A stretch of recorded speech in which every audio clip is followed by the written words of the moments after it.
Todo mundo pertinho aqui, ó, na frente é melhor. Amém. Glória a Deus. Aí sim, agora a foto vai ficar mais bonita, ó, só gente bonita. Vamos fazer uma oração? Senhor nosso Deus, nós te damos graças por esse dia. Nós te damos graças por esse momento que o Senhor preparou para nós essa noite. Muito obrigado pelo teu Espírito Santo que está nesse lugar. Obrigado pela tua presença. Tua palavra diz que onde 2 ou 3 se reúnem no seu nome, o Senhor está no meio deles. Obrigado porque o Senhor está aqui, o próprio Jesus está aqui, o nosso Senhor. Nós nos alegramos com a sua presença, com a sua bondade. Que o Senhor abra o nosso entendimento e o nosso coração para compreender a tua palavra, Senhor. Que o Senhor reine nesse lugar, reine no nosso coração. Que as tuas palavras de sabedoria produzam vida no nosso coração. As tuas palavras são espírito e vida, Pai. Que isso se torne realidade hoje na nossa vida, em nome de Jesus. Amém. Amém? Glória a Deus. A gente vai falar um pouquinho hoje sobre a igreja, a família de Deus. Nós vamos abrir a Bíblia lá em Hebreus 10, 25. Para a gente começar a nossa meditação. Hebreus 10, 25.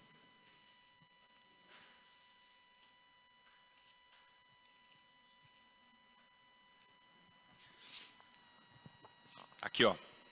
Se você não estiver com a Bíblia, Hebreus 10, 25. Diz assim, ó, não deixemos de reunir-nos como igreja, segundo o costume de alguns, mas encorajemo-nos uns aos outros, ainda mais quando vocês veem que se aproxima o dia. Então, olha que legal essa passagem. Não deixemos de reunir-nos como igreja. Então, a Bíblia está falando que nós devemos nos reunir, né, estar juntos. Segundo o costume de alguns, ou seja, está dizendo que algumas pessoas, desde a época de Jesus, tinham esse costume, né? Ah, não preciso da igreja não, eu já creio em Deus, né? Eu já não vou para a igreja não. Mas encorajemo-nos uns aos outros, ainda mais quando vocês veem que se aproxima o dia. Que dia é esse? Fala aí, Jorge. Jorge, quase uma voz de trovão ali. Isso, ó. Jorge soltou uma voz de trovão ali, ó. Dia da volta de Jesus. Esse dia está se aproximando, está chegando. E aí a Bíblia está dizendo para nós, ó, agora é a hora de vocês se reunirem, encorajar uns aos outros. O que é encorajar? Vamos lá, fica firme, Jesus está voltando, né? Eu amo você. Quando um caiu, o outro ajuda a levantar e vamos continuar. Amém? Não deixemos de reunir-nos como igreja. É muito importante essa passagem para a gente. Muito importante. Porque às vezes a gente não vai estar com vontade de vir para a igreja, né? Então, todo mundo vai passar por isso. É uma coisa natural. É como eu falei sobre o casamento lá, né? Quando você casa, você está apaixonadão, aquele amor, você liga para a pessoa que quer ouvir a voz, que delícia, né? A voz, é até estranho ouvir a voz da pessoa no telefone e falar, caramba, meu, sua voz é tão bonita, que linda e tal. Só que aí, meu, com o tempo, né, a paixão vai passando, né? E aí as coisas deixam de ser assim, né, legais. E isso é com tudo na vida, né? É igual quando você começa a fazer um curso, né, a faculdade. Quando você começa, nossa, você tá lá, você leva todo material novo e anota tudo e tal. Na hora que vai passando 3, 4 meses, 5 meses, 6 meses, 1 ano, você não aguenta mais. Você fala, meu Deus, quando isso vai terminar? Não é verdade? Tudo que é novidade nos atrai muito, mas depois a tendência natural é a gente desanimar. Então é muito importante que a gente entenda isso, faz parte do processo. Mas igual o relacionamento amoroso, né? Ou seja, com a nossa esposa, com o nosso esposo, com os nossos filhos. No começo é aquela coisa gostosa, né, meu? Do filho e tal, mas tem hora que os filhos enchem o saco, né? A mãe tem vontade de tacar na parede. Né? Nenhuma mãe tem prazer em acordar de madrugada para cuidar do filho, né? Então ela acorda reclamando, né? Fala, moleque desgraçado, acabei de dormir, você acordou de novo e tal. Mas a mãe deixa, não, porque o amor envolve obrigação. E isso é uma coisa muito importante de a gente entender. O amor envolve obrigação. Então eu sou casado com a Karina, amo ela, mas tem dia que tipo assim, né? A gente vai dividir as tarefas de casa, eu vou ter que lavar a louça. Eu não vou lavar a louça alegre não. Eu preferia ficar deitado no sofá assistindo um filme, fazendo alguma coisa. Mas faz parte do meu relacionamento com ela também, na é verdade? Isso é amor. Porque o amor, como a Bíblia diz, o amor não busca os próprios interesses. E na Bíblia, o contrário de amor é exatamente isso, é o egoísmo. É quando a gente só pensa em nós mesmos, né? Então, quando nós amamos de verdade, nós abrimos mão daquilo que nós queremos para fazer o que o outro quer também. A gente, né, equilibra aí essa balança. E com relação a Jesus, da mesma maneira. Então, muitas vezes você não vai ter vontade, como a gente ouviu ontem, né? Sobre a nossa hora devocional, que é o momento de a gente meditar na palavra de Deus, que é a Bíblia, de a gente, né, separar um momento para orar no nosso dia. Tem dia que você não vai querer, você vai preferir ficar lá no Facebook, né? Só que você vai ter que abrir mão disso por amor a Jesus, né? Então, o amor é assim, você abre mão do seu egoísmo, das coisas que te dão prazer, para fazer algo que dá prazer para o outro. né? Isso se chama amor. Né? Como a gente falou, na novela lá é sempre uma mentira, né? O amor é aquilo lá, né? A pessoa fala assim, encontrei o grande amor da minha vida, é o Ricardo Ferreira. E aí, né, o Ricardo Ferreira ela se casa, tem um filho e tal. E aí depois aparece o outro, né? O Gabriel Jesus, que é meu namorado de infância. E aí a pessoa fala, agora esse é o grande amor da minha vida. Aí larga o Ricardo e vai ficar com o Gabriel. Ou seja, quem vai me satisfazer agora? Quem vai me proporcionar mais prazer, né? Então, fulano, então eu vou com fulano. E isso não tem nada a ver com amor, isso tem a ver com egoísmo, né? A gente está buscando coisas que nos satisfaçam. Então, o amor, às vezes, é ter que abrir mão dos nossos desejos, da nossa comodidade por causa do outro, por causa da pessoa que a gente ama. Amém? Então, não deixem de se reunir como igreja. Nós precisamos nos reunir como igreja. E o que é se reunir como igreja? É estar aqui nesse lugar, nesse templo? Não necessariamente, a gente vai ver agora. Aí vem a pergunta, né? O que é igreja? Então, vou perguntar aqui para as meninas, o que é igreja? Vocês sabem o que é igreja? Não? Pode chutar, chuta qualquer coisa. E aí, alguém sabe? Alguém se habilita? Gabriel? Mateus, né? Não, Mateus não, é Gabriel. A casa de Deus? Essa afirmação está certa ou está errada? O que vocês acham? Eu falo que está errada. A igreja é a casa de Deus? Pensa bem. Sim ou não? Todo mundo com medo. Quem acha que sim? Quem acha que não? Ninguém levantou as duas. Eu não acho, quem não acha nada. Então, a afirmação em si está certa. A Yoyola falou que não porque ela quer dar a resposta correta, né? Que é, a igreja não é um templo, não é uma construção. Essas paredes aqui não é a igreja, né? Por isso que a Yoyola falou isso daí. O que é a igreja? A igreja somos nós que cremos em Jesus. Cada pessoa que crê em Jesus, que aceitou Jesus como seu Senhor, essa pessoa é a própria igreja de Deus. Amém? Não, fica aí, meu. Vou com o papai. Então, todo aquele que crê em Jesus, ele se torna a igreja de Deus. Amém? Amém? Então vamos lá, eu quero ouvir um amém forte. Amém? Amém. Aê, agora sim, ó. Parece que ninguém jantou, não. Então, nós somos a igreja de Deus. Né? Isso daqui é uma construção, é um templo onde a igreja de Deus se reúne. Amém? Então a afirmação do Gabriel não está errada. O que você tinha dito mesmo? A casa de Deus. Então nós somos a casa de Deus. Amém? Só que, né, a gente às vezes achamos que a casa de Deus é um templo, não uma construção. E não é. Nós somos sim a igreja de Deus, a casa de Deus. Deus fez morada em nós. Amém? Então vamos lá. A igreja não é um edifício, não é um prédio, somos nós. E a igreja ela é composta por todos os cristãos do mundo inteiro. Então, onde lá na China tem alguém que crê em Jesus, ele é a igreja de Jesus. É a igreja de Jesus espalhada pelo mundo todo. Amém? Só que por que a gente, né, por exemplo, se reúne aqui nessa igrejinha, se todo mundo, né, lugares do mundo inteiro tem igreja? Porque não cabe todo mundo num lugar só, né?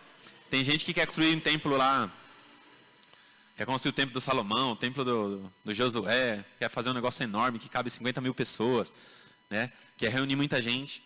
Mas eu acredito que Deus, na sua sabedoria, Ele decidiu fazer isso aqui, ó. Colocar um monte de igrejinha espalhada pelo mundo. Então isso aqui parece que não é nada, né? Não é ninguém, né? Esse lugar aqui, ó. Então Deus sabiamente fez isso. Onde Deus esconde os diamantes? Na lama, na verdade, debaixo da terra. Onde está o ouro? Onde estão as maiores riquezas? Isso é uma parábola. Oi? Escondido, né? Ou seja, lá nas profundezas da terra. Ou seja, Deus esconde tudo que é precioso para Ele. Então nós também, como servos de Deus, né, temos uma grande importância para Deus. E Deus usa isso como uma parábola para a gente. O nosso valor, ele é muito grande. Né? A gente que inverte os valores. Né? A gente acha que uma pessoa importante para Deus é aquela que está em destaque, né, em aparência, né, é o famoso, é o melhor. Deus não considera assim. Né? Deus deixou claro na sua palavra isso para a gente já. Então, Deus falou assim, Deus não vê como o homem vê. O homem olha a aparência das coisas, né? A forma das coisas. Deus não, Deus vê o coração. Então, naquele grande dia, Deus não vai julgar o quão famoso eu fui, o quão bonito eu fui, o quanto, né, eu apareci para as pessoas. Mas Ele vai julgar as intenções do meu coração. Não é verdade? Então, a mesma coisa acontece com a gente, né, com a igreja. Então, Deus não avalia uma igreja pela quantidade de membros, né? Ou por quão rica ela é. Mas a gente vê isso em Apocalipse. Deus avalia uma igreja pelo seu amor por ele e por sua fidelidade a ele. Então, não importa se você está numa igrejinha pequena ou numa igreja grande, né? O que importa é que você esteja numa igreja que ama Jesus de todo o coração. Amém? Aí temos outra pergunta. Deixa eu ver se eu não esqueci de nada para a gente partir para a próxima pergunta. Não. Então, beleza. Então, a igreja de Jesus está em todo mundo. Tem várias igrejinhas em todos os lugares. E existem doutrinas diferentes, né? Então, por exemplo, antes a igreja ela é composta... A igreja normalmente ela se adequa à cultura, né? Onde ela está inserida. Então, por exemplo, as igrejas que começaram lá na Europa, né? Um lugar muito frio. Era muito comum os homens naquela época, né, se vestirem com terno e gravata, não é verdade?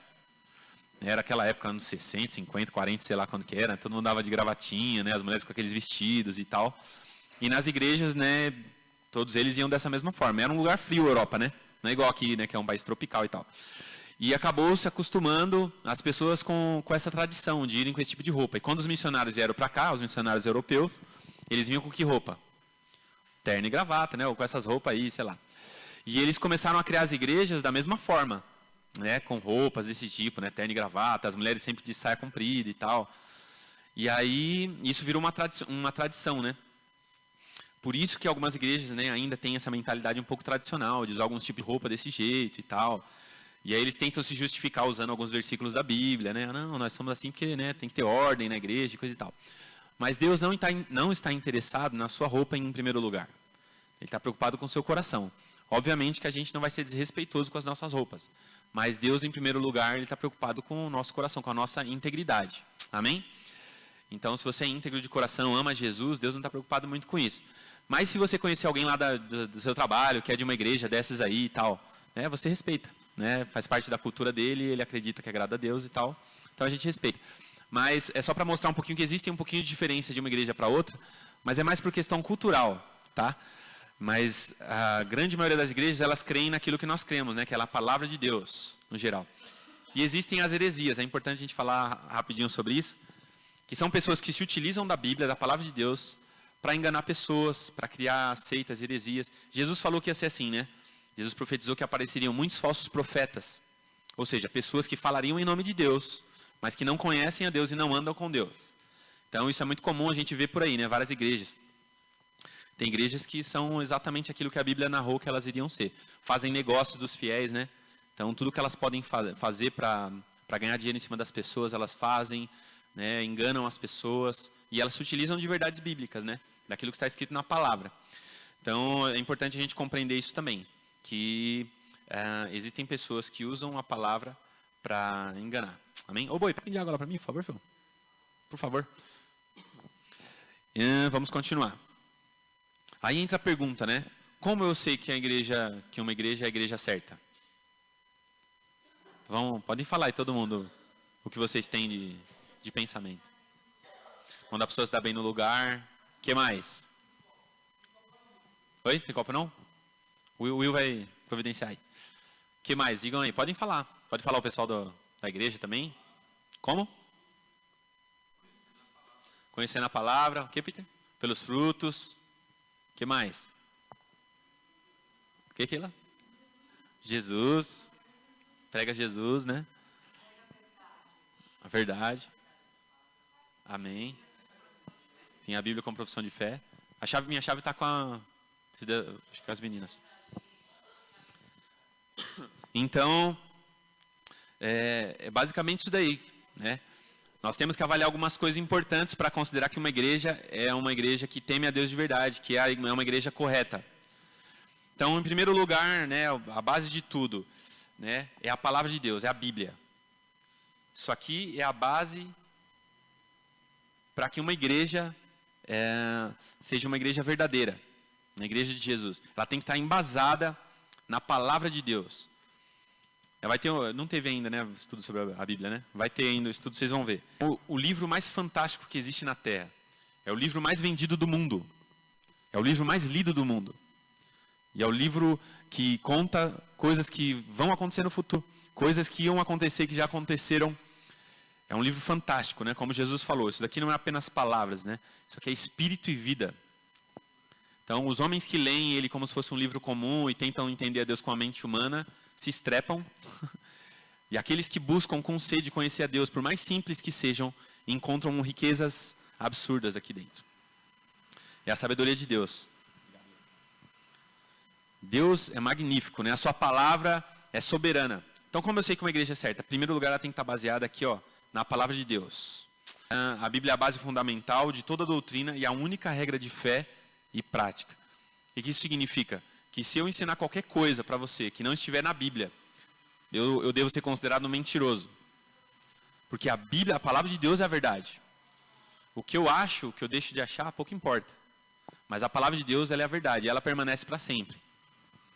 Então, é ela que nós devemos nos submeter, é a ela que nós devemos observar tudo o que ela diz. Amém?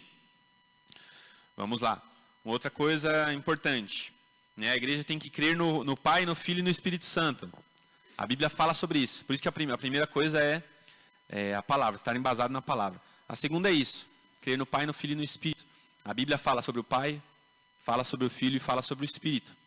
Então, né, a igreja deve crer nisso. Por que eu estou falando isso? Porque algumas igrejas, como eu falei antes, elas usam a Bíblia, mas a distorcem para enganar as pessoas, né? Então, daí a importância de nós conhecermos a palavra de Deus profundamente, né? Então, ela tem que ser a base, e esses princípios que são básicos da Bíblia, nós temos que ter como verdade. Como, né, crer no Pai, no Filho e no Espírito Santo. E uma outra coisa de extrema importância, essa igreja deve pregar sobre a salvação e o perdão dos pecados através de Jesus. Amém? Então, a única forma de um homem obter salvação é como?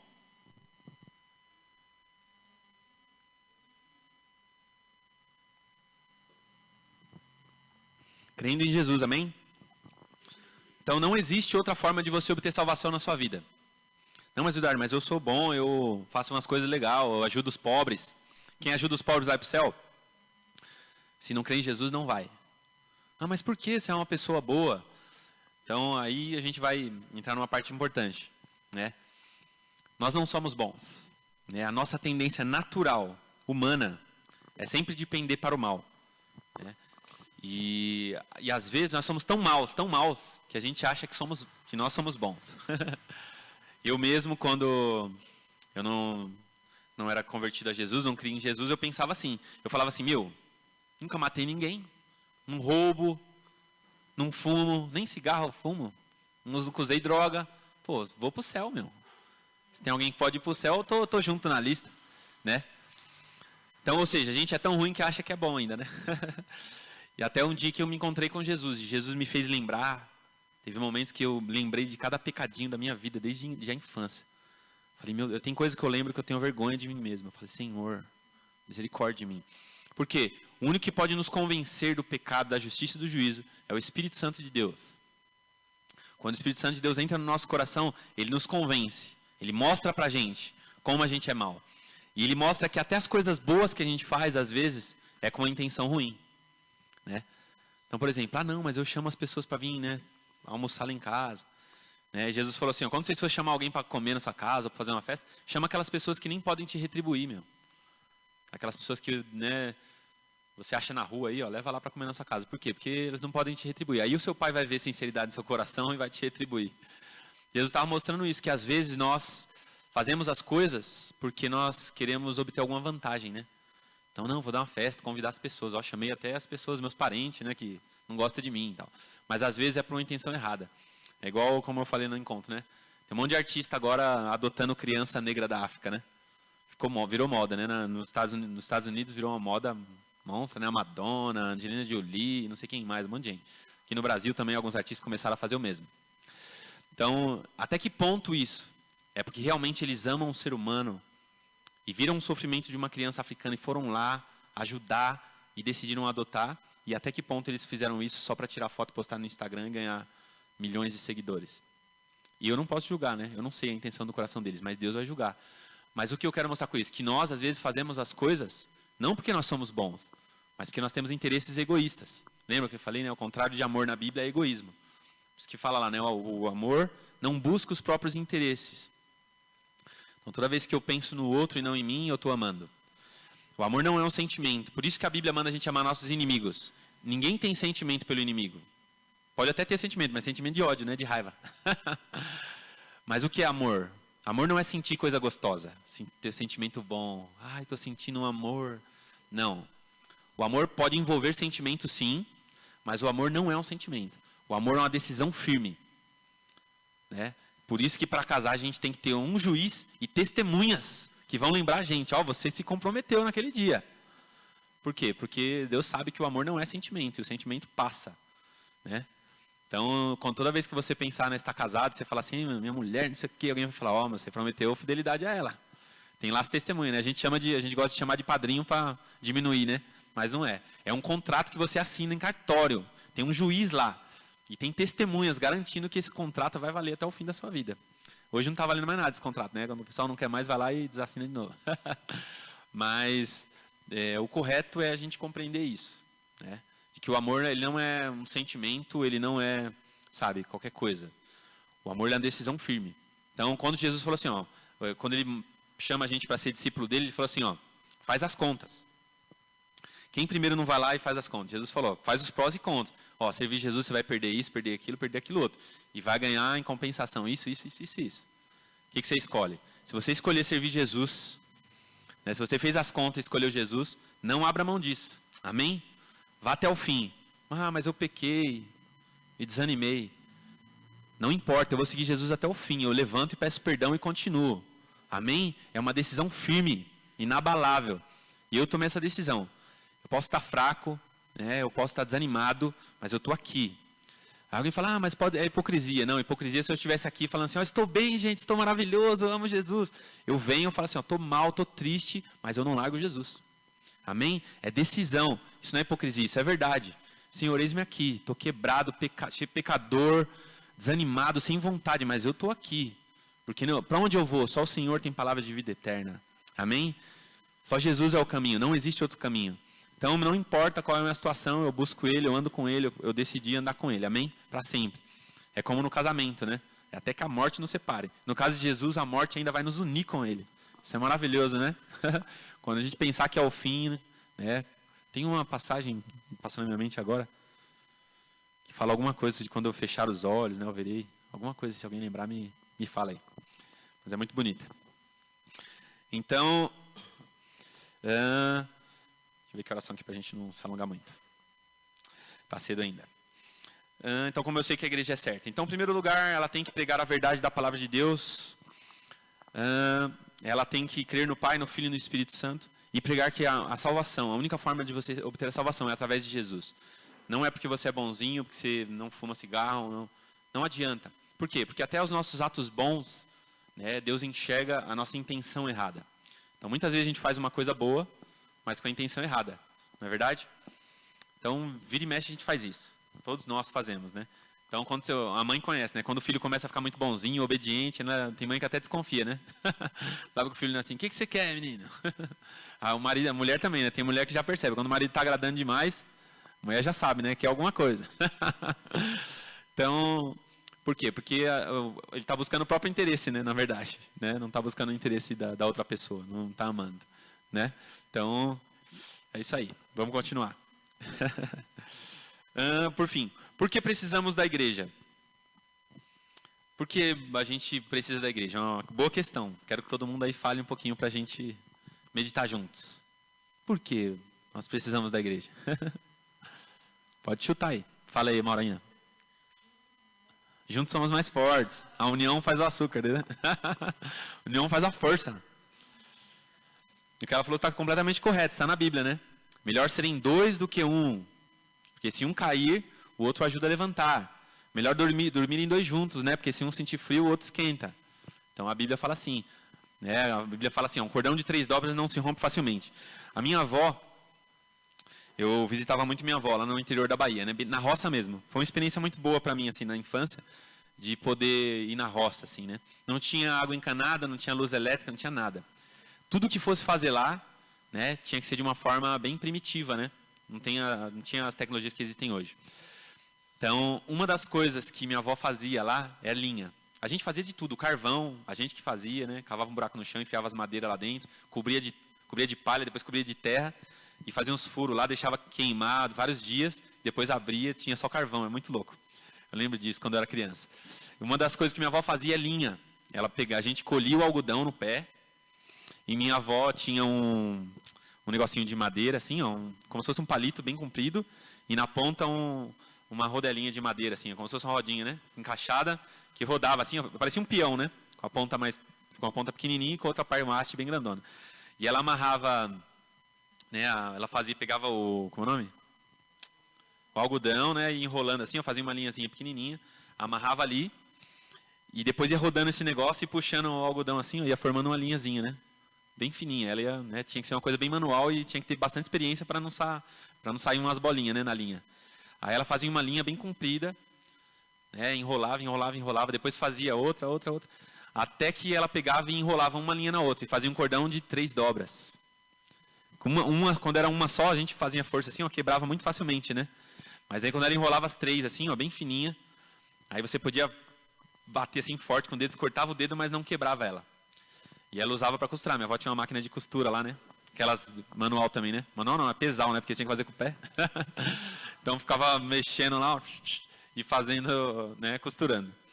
E esse exemplo serve para mostrar exatamente o que a Bíblia está falando para a gente, né? Um cordão de 3 dobras não se rompe facilmente.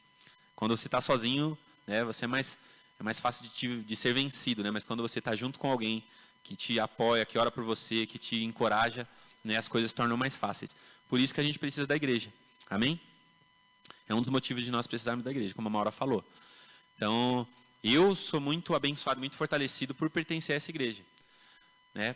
Por ver meus irmãos. Às vezes, nem pelo fato de conviver com alguém em si, mas só pelo fato de ver o exemplo dele, isso já me estimula e me ajuda. Né?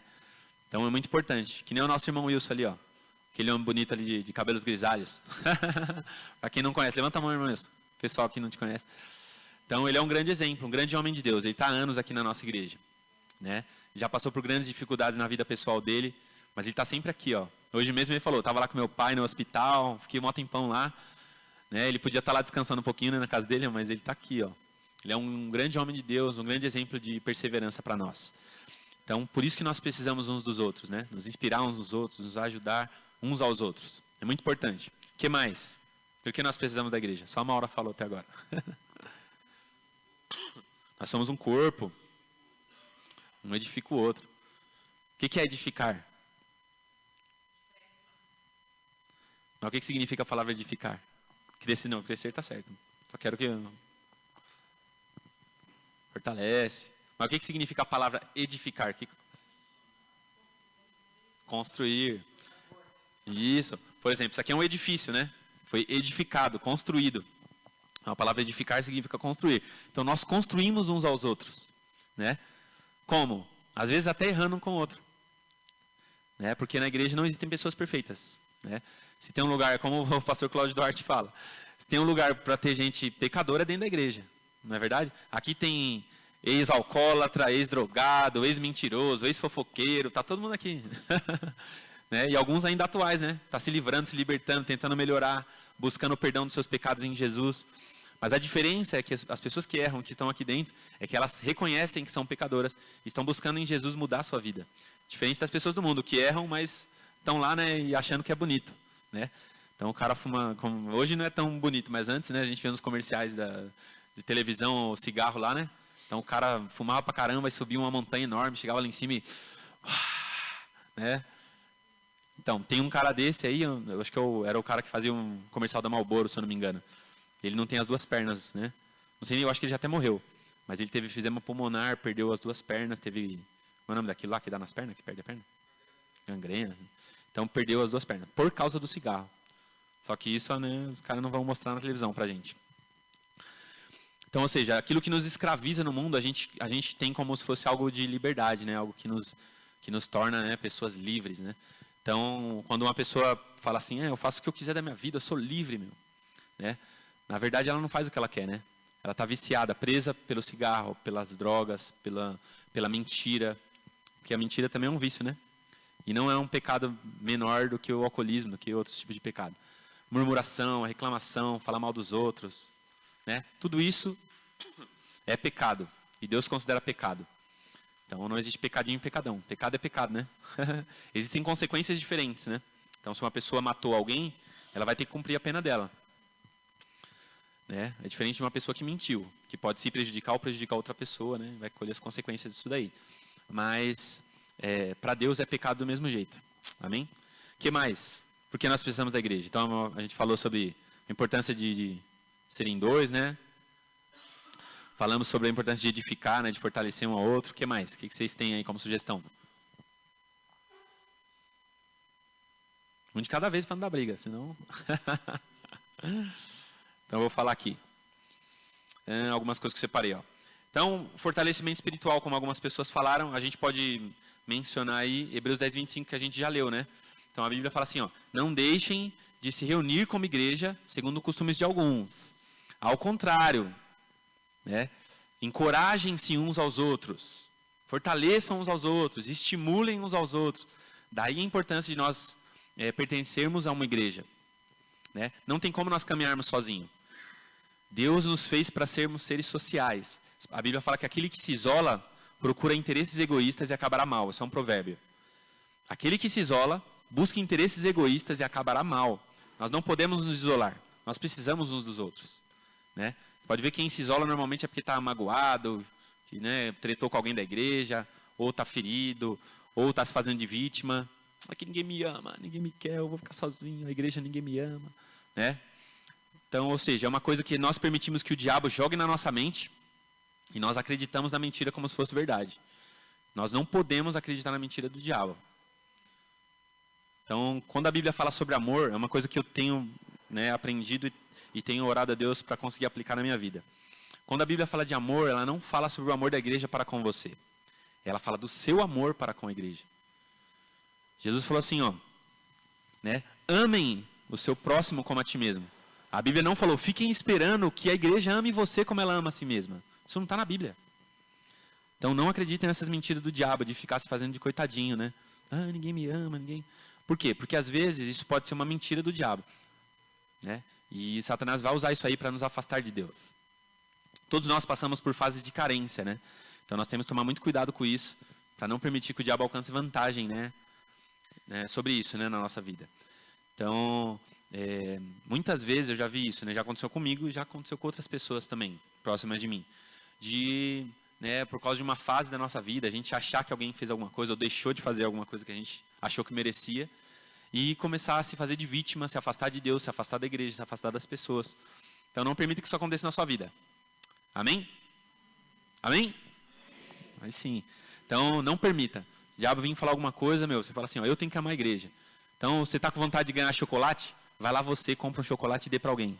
Amém? É isso que a Bíblia ensina. Faça pelas pessoas aquilo que você gostaria que elas fizessem para você. Eu queria tanto que alguém me visitasse. Vai você visitar alguém. Oh, eu queria tanto, precisava tanto de ajuda. Como você pode ajudar? Às vezes não vai ser na mesma área, se você está precisando de ajuda, né? Mas em outra área, como você pode ajudar alguém? Então a Bíblia ensina isso para nós. Né? E é extremamente difícil. Porque isso é amor, né? E o contrário de amor é egoísmo. E nós somos egoístas. Nós queremos que alguém faça alguma coisa por nós. Nós nunca queremos fazer alguma coisa por alguém, né? Então é muito difícil. E quando nós fazemos, quando nós queremos fazer algo por alguém, normalmente é motivado por algum interesse egoísta, né? Mas o amor verdadeiro é como o amor de Jesus, né? A maior prova de amor foi a de Jesus. Jesus estava na sua glória. Ele era Deus com o Pai. Ele era Senhor e governava sobre tudo. E ele decidiu abrir mão, né, do seu trono, da sua glória, do seu poder, para descer aqui na terra, para se parecer com o homem, para falar com o homem, para ver o homem insultar ele, cuspir na cara dele, aguentar toda essa humilhação, morrer numa cruz por causa do homem. Em nenhum momento Jesus buscou o seu interesse, né, enquanto ele esteve aqui. Porque, né, tudo que ele sofreu, ele já tinha glória com o Pai, e ele veio se submeter a uma situação extremamente difícil por amor a nós. Então isso é um amor verdadeiro, né? Um dos amores que mais se aproximam, né, de uma certa forma, não absolutamente, mas, né, a gente pode usar como efeito de comparação, que é o amor de uma mãe, né? Que, né, acorda de madrugada, mesmo sem querer, mesmo, né, nervosa, brava e tal, mas está ali sempre cuidando do filho. Mesmo que o filho cresça e vá pelo caminho errado, a mãe continua amando ele. Mesmo se o filho vai preso porque matou alguém e fez uma coisa errada, Ele é enviado lá para Cabral do Norte, né? Às vezes ninguém vai visitar o cara, mas a mãe vai lá, pega o ônibusinho dela e vai visitar ele lá dentro da cadeia, porque ama ele, não é verdade? E é o mesmo amor que Jesus tem por nós, né? Ele veio até aqui na nossa prisão por amor a nós, ele não precisava, mas ele veio aqui para nos resgatar e demonstrar o seu amor por nós, amém? Então, glórias ao nome de Jesus por isso. Jesus é muito bom. Então, alimento espiritual. Abre aí para mim Deuteronômio 8, capítulo 8, versículo 3. Deuteronômio 8, 3. Um dos lugares onde a gente se alimenta espiritualmente é na igreja. Estamos encerrando, tá, gente? Chegando no fim.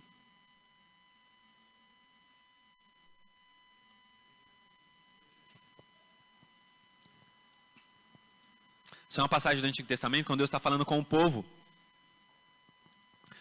E Deus diz assim, ó, assim ele os humilhou e os deixou passar fome, mas depois os sustentou com o maná, que nem vocês nem os seus antepassados conheciam, para mostrar-lhe que nem só de pão viverá o homem, mas de toda palavra que procede da boca do Senhor. Então, uma das formas de nós nos alimentarmos é com a palavra de Deus. A Bíblia diz que Jesus é o pão do céu, né? A palavra é o nosso alimento diário. E nós precisamos desse alimento todo dia. Por isso que é importante, né, como a Michelle falou ontem, nós meditarmos na palavra diariamente. Então, todo dia, pega a sua Bíblia e leia. Né? Escolha um livro e lê todo dia, mesmo que seja um capítulozinho, né? Alguns parágrafos, né, onde tem um contexto para você entender. E medita nessa passagem, pensa sobre ela. Como eu posso aplicar na minha vida? Meditar é isso, tá?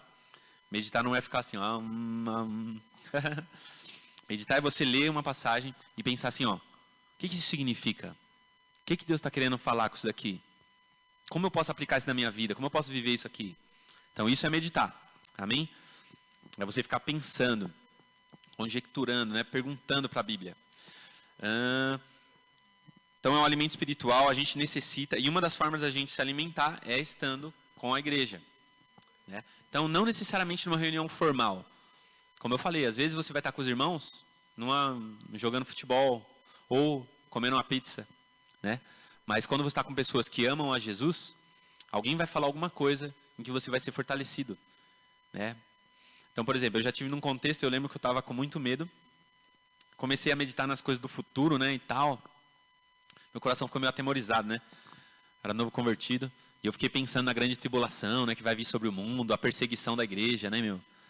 E eu fiquei mal preocupado, né, principalmente quando a Karine engravidou, né, você tem filhos, né, quando é só você vai para as cabeças, tá nem aí, né, mas quando você tem filho as coisas mudam, né, você pensa, né, que eles sofrerem algo ruim e tal, e aí eu lembro que eu estava num contexto, a gente estava comendo pizza, alguma coisa do tipo, a gente estava conversando e tal, e um dos irmãos falou de uma passagem de Daniel, de Mesaque, Sadraque e Abednego, que eles falaram diante do rei, né, o rei falou assim, ó, se vocês não se prostrarem diante dessa estátua e adorar ela, vocês vão ser jogados na fornalha de fogo ardente. E aí Mesaque, Sadraque e Abednego, né, que eram 3 rapazes, né, falaram assim para o rei, rei, fica sabendo do seguinte, que nós não nos prostraremos diante dessa imagem, se Deus quiser nos livrar, glória a Deus, e se Ele não nos livrar, nós também não nos prostraremos, porque nós amamos o nosso Deus. A pessoa comentando falou disso, porque a gente estava no contexto, alguém falou isso assim, ó, não estava pregando a palavra não, tá? A gente estava conversando, mas essa palavra penetrou no meu coração. Deus usou aquela pessoa naquele contexto para falar fortemente comigo. Veio um encorajamento tão forte em mim, naquela hora eu me senti o super-homem. Falei, glória, vamos lá, servir Jesus até o fim. Então, ou seja, a palavra de Deus é espírito e vida. Então, às vezes uma frase da palavra de Deus vai penetrar no nosso coração e vai mudar o nosso dia. Então, da importância da gente conhecer a palavra, estar sempre se alimentando da palavra e se reunir como igreja. Né? Às vezes, não necessariamente num culto formal, né? Mas numa reunião de célula, né? A gente vai falar de célula no fim. E às vezes num contexto que a gente vai estar só no momento de comunhão, né? Ou seja, no momento de estar junto para curtir mesmo, assistir um filme, comer um lanche, passear, jogar um boliche. Né? Se vocês quiserem, podem me convidar, pagar para mim, que eu vou com todo prazer. Beleza? O importante é nós estarmos juntos. Mesmo que seja só para se reunir lá e ficar jogando conversa fora. Amém? Então, é o alimento espiritual. E nós precisamos da igreja também, porque você tem uma função no corpo. O Iago falou sobre isso, né? Nós somos um corpo. E você também agora, que creu em Jesus, faz parte do corpo de Jesus.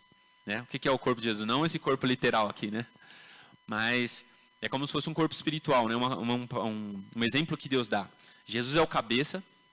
O cabeça é aquilo que comanda todo o corpo, né? Então, ou seja, todas as ordens que existem no meu corpo partem aqui do cérebro, né? Então, tudo. Então, por exemplo, quando você coloca um isqueiro aqui na ponta do seu dedo, as células começam a se comunicar, né? O sistema nervoso vai se comunicando rapidamente com o seu centro nervoso aqui, né? Com a espinha dorsal e sobe até o seu cérebro. Seu cérebro identifica que é o calor e manda uma mensagem direto para os seus músculos, dizendo, puxa a mão daí agora. E tudo isso acontece em milésimo de segundo. Não é verdade? Nosso corpo é a máquina mais perfeita que existe no mundo. E isso eu não estou falando à toa, não. Os cientistas dizem isso, né? Então, eles tentam fazer máquinas, né, que se assemelhem ao homem, mas não existe nenhuma máquina no mundo que se aproxime, o mínimo que seja, da capacidade humana. Aí você pode pensar, mas tem computador que faz um monte de conta doida, eu não consigo fazer essas contas, né? Mas o computador só consegue fazer, porque um homem falou, ó, quando alguém digitar 2 mais 2, vai aparecer o 4. Quando você fizer 5 mais 5, vai aparecer o 10. Então aquele computador ele foi programado para fazer aquilo por um ser humano, que é infinitamente superior àquela máquina. Então, o homem ainda não conseguiu fazer uma máquina pensar, ter alma, né, ter vida. Isso vai acontecer na história quando o anticristo vir. Mas esse aí a gente deixa para um outro estudo. É uma profecia que existe na Bíblia. E nós já estamos nos aproximando disso daí com a nova tecnologia chamada inteligência artificial. Mas é para outro estudo. Então vamos abrir lá em Efésios 4:11, para a gente ver isso aí. Você tem uma parte, uma função no corpo de Cristo. Então, como eu estava falando, Jesus é o cabeça desse corpo, ou seja, tudo passa por ele. Ele é o centro de tudo. Toda a ordem que é dada vem dele, parte dele. Ele é o Senhor. E nós somos o corpo. Então, ou seja, nós nos movemos obedecendo a sua ordem. Tudo aquilo que Jesus decide, né? Tudo que acontece na igreja passa por Jesus e volta para nós em forma de informação para a gente agir. Ele designou alguns para apóstolos, outros para profetas, outros para evangelistas e outros para pastores e mestres. Tem mais, Fê? Não é só isso.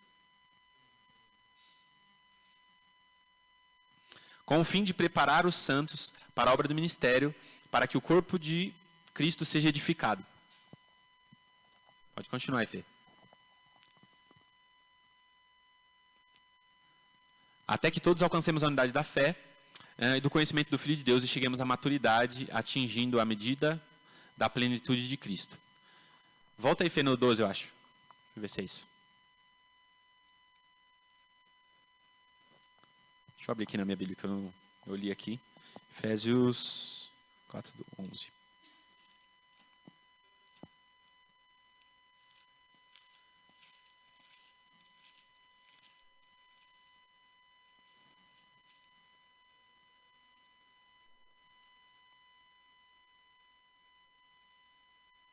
É isso mesmo.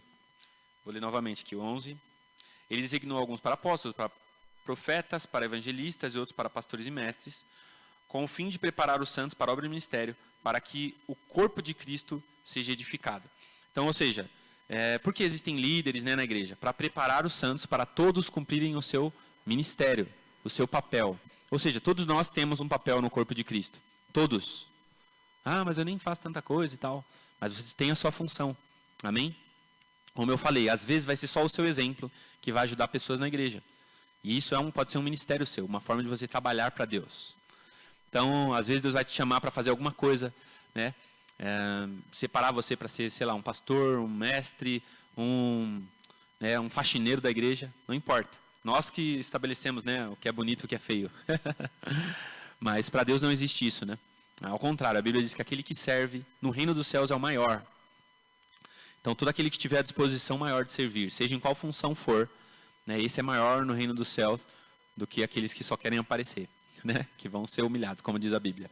Amém? Então, você tem uma função, você tem um trabalho a fazer no corpo de Cristo. E nós conseguimos fazer isso aí juntos. Né? Então, tem obras da igreja, obras, né, do ministério, que nós só podemos fazer juntos. Então, nós precisamos uns dos outros. Como, por exemplo, né, esse trabalho que nós estamos fazendo aqui. Né? De levar as pessoas para o encontro, né, como vocês foram, né, e vão levar outras pessoas. Né? Esse trabalho nós não podemos fazer sozinhos, uma pessoa. Nós precisamos de várias pessoas que ajudam, pessoas ajudam orando, pessoas que ajudam contribuindo com dinheiro, pessoas que vão pensar em como vamos chamar o ônibus que quebrou no meio do caminho, né, ficou todo mundo lá parado.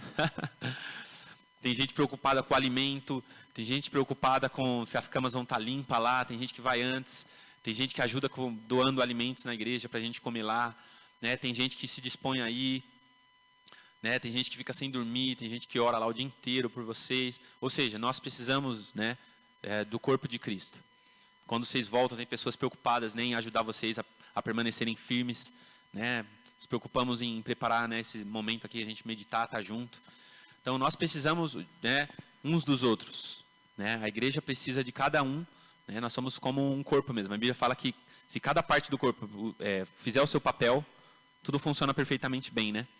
Por exemplo, se você arrancar o seu polegar, se eu arrancar meu polegar, eu já tenho dificuldade de pegar as coisas.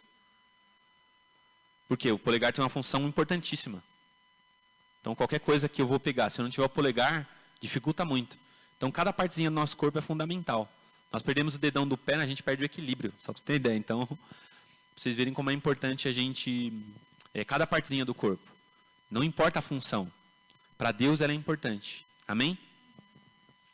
Para terminar, a gente vai meditar aí em Mateus 16, do 18 ao 19. Abre aí, Fê, para a gente. Mateus 16...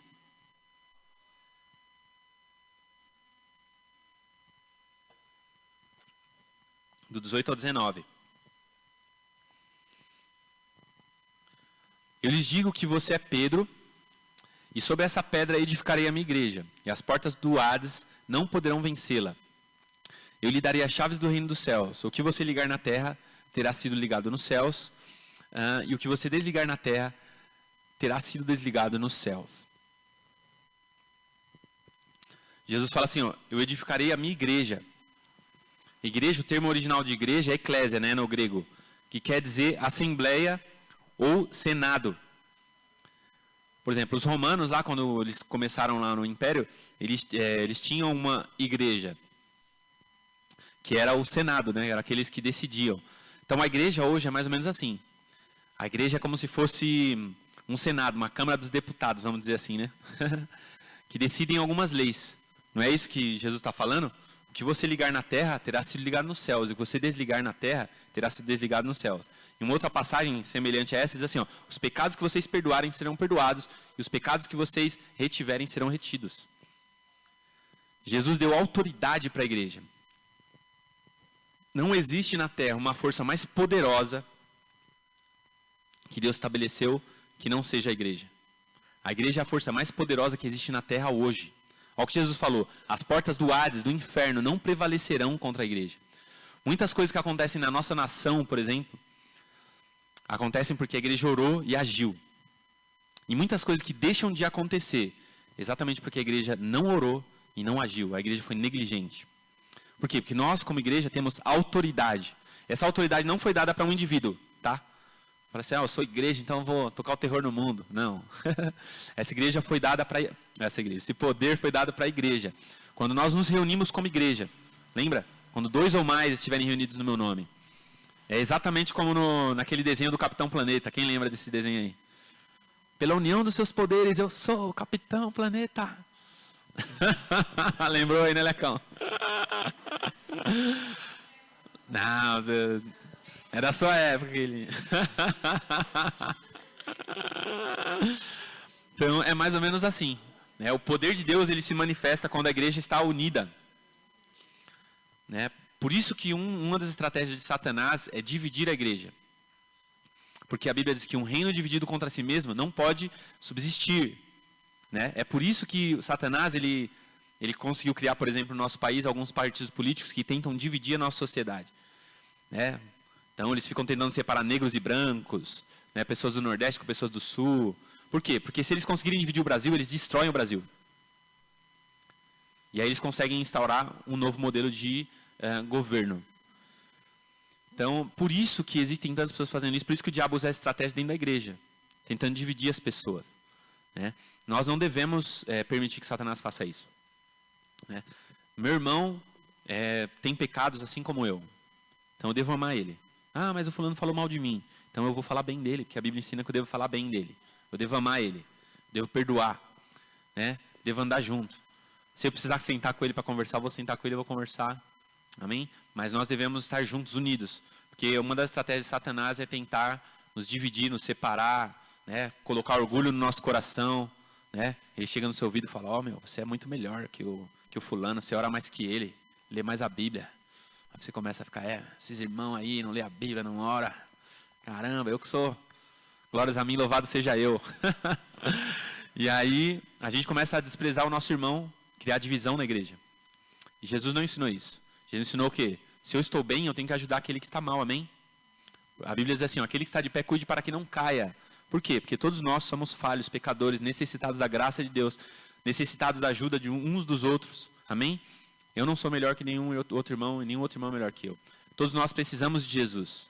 Precisamos ajudar uns aos outros. E não permitir que Satanás alcance vantagem sobre a nossa vida, né? Dividindo, trazendo, né, intrigas entre nós.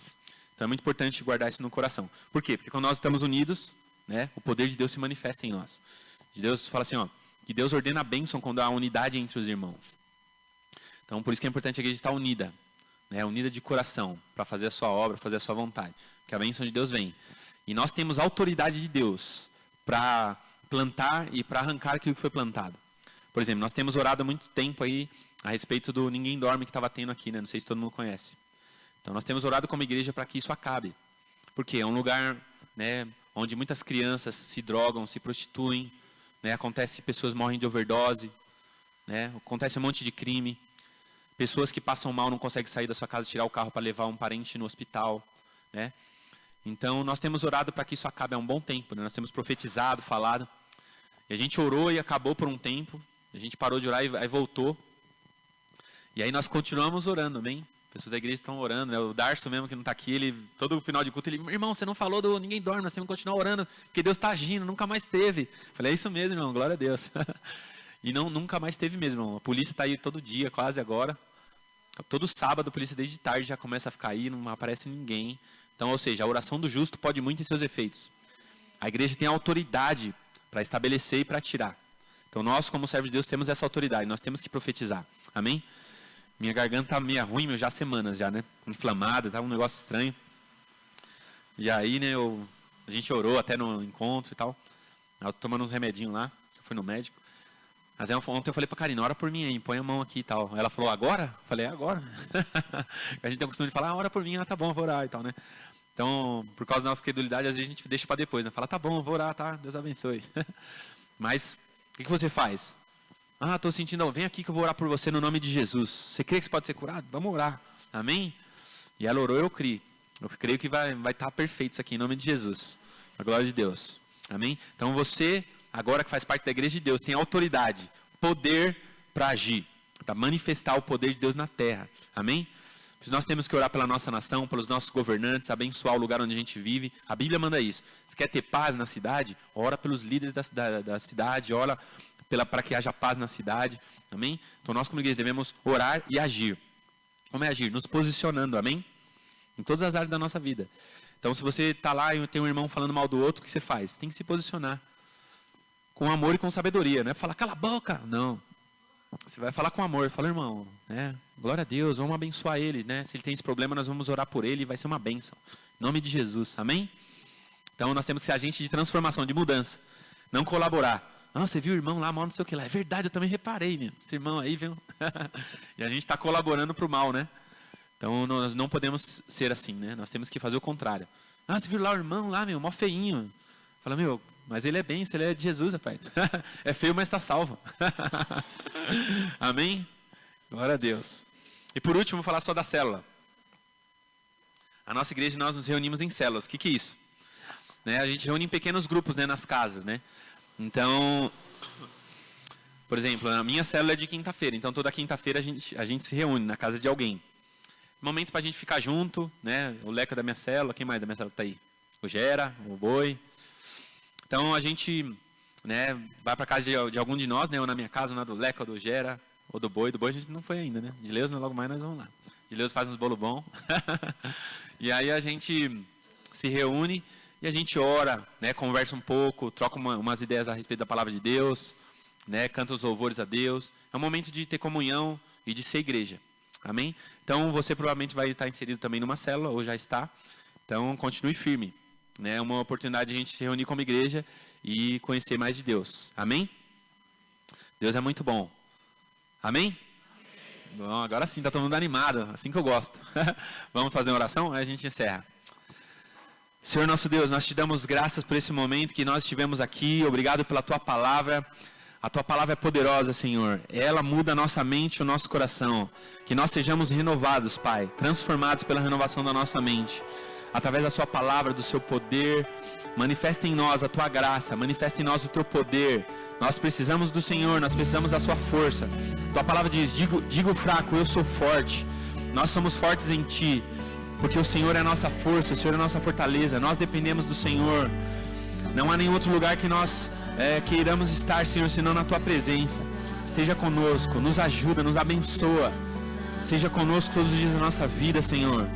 Que nós possamos nos reunir como igreja todos os dias, Senhor, com os nossos irmãos, buscar a tua face, amar o teu nome. Nos ajuda, fortalece o nosso homem interior, para que nós não desanimemos no meio do caminho, mas que nós possamos permanecer, buscar o Senhor, estar perto do Senhor, estar perto dos nossos irmãos.